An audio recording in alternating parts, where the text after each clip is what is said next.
Hello friends, daily dictation के लिए हमारे चैनल को सब्सक्राइब करें, लाइक करें तथा अपने दोस्तों को हमारी वीडियो शेयर करें। Ready start. केंद्र और राज्यों के बीच करों के बंटवारे को लेकर कई बार विवाद उठ चुके हैं। केंद्रीय कर प्रणाली जीएसटी लागू होने के बाद भी कुछ चीज़ों पर करों और उपकरों के बंटवारे को लेकर सवाल उठते रहे हैं। खनिजों के स्वामित्व का प्रश्न भी उनमें एक है। केंद्र सरकार ने खनिजों पर कर और उपकर लगाना शुरू किया तो कुछ कंपनियों और राज्य सरकारों ने इस पर सवाल उठाए।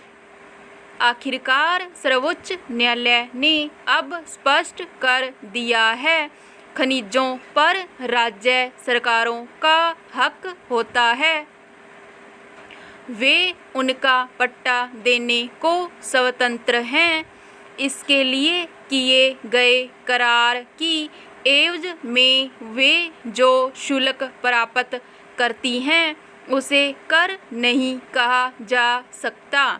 यह रॉयल्टी की श्रेणी में आता है। रॉयल्टी को कर नहीं कहा जा सकता।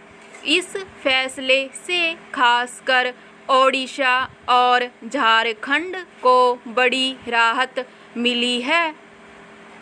हालांकि करीब 35 वर्ष पहले भी एक सीमेंट कंपनी ने सर्वोच्च न्यायालय के समक्ष यह मामला उठाया था कि केंद्र सरकार उससे उपकर नहीं वसूल सकती। तब अदालत ने कहा था कि खनिजों पर कर लगाने का अधिकार केंद्र सरकार को है। मगर दूसरे मामले में सर्वोच्च न्यायालय ने करीब 20 वर्ष पहले उस फैसले को पलटते हुए कहा कि पुराना फैसला छापे की गलती से भ्रामक हो गया था। केंद्र को खनिजों पर कर लगाने का अधिकार नहीं है। पहरा। अब 9 न्यायाधीशों की पीठ ने इस मामले पर बहुमत से फैसला दिया है कि खनिजों पर राज्य सरकारों का अधिकार है। दरअसल यह मामला इसलिए उलझा हुआ था कि संविधान में केंद्र को खदानों के आवंटन से संबंधित सीमाएं तय करने का अधिकार केंद्र सरकार को दिया गया है, मगर जमीन, भवन आदि पर शुल्क लगाने का अधिकार राज्य सरकारों को है। इसलिए केंद्र सरकार खनिजों पर कर लगाने लगी थी।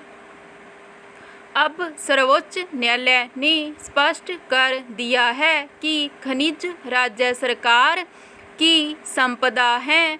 इसलिए यह उसके पट्टे की कीमत तय कर सकती है। अगर खनिजों पर भी केंद्र सरकार कर वसूलने लगेगी तो राज्यों को अपनी विकास परियोजनाओं के लिए धन जुटाना मुश्किल हो जाएगा। इस फैसले के बाद राज्य सरकारें केंद्र द्वारा वसूला गया कर वापस दिलाने की गुहार लगा रही है। हालांकि इसका निपटारा किस प्रकार होगा देखने की बात है। पहरा। राज्य सरकारों में अक्सर इस बात को लेकर असंतोष देखा जाता है कि केंद्र को जिस अनुपात में उनसे राजस्व प्राप्त होता है उस अनुपात में उन्हें बजटीय आवंटन नहीं मिलता। जब से जीएसटी लागू हुआ है, राज्यों में अपने हिस्से का राजस्व प्राप्त करने के लिए संघर्ष उभरता रहा है। इस तरह कई राज्यों में विकास परियोजनाएं ठहर जाती हैं। जाहिर है, सर्वोच्च न्यायालय के ताज़ा फैसले के बाद उन राज्यों को अपना राजस्व जुटाने में काफ़ी मदद मिलेगी जहां खनिज पदार्थों की बहुलता है। ओडिशा, मध्य प्रदेश, झारखंड आदि राज्यों में कोयला, सीमेंट, लौह अयस्क, पेट्रोलियम आदि पदार्थों की खदानें हैं, मगर ये उनका पूरा लाभ नहीं ले पाती क्योंकि उन पर अभी तक केंद्र सरकार भी अपना हक जताती आ रही थी।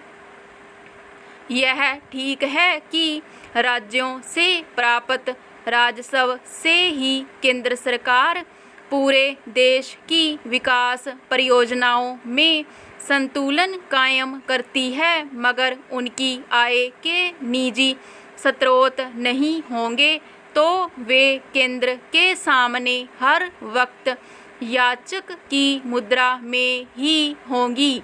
इसलिए खनिज संपन्न राज्यों में कुछ बेहतरी की उम्मीद जगी है, मगर केंद्र को खनिजों के मनमाने दोहन पर नज़र तो रखनी ही होगी। स्टॉप।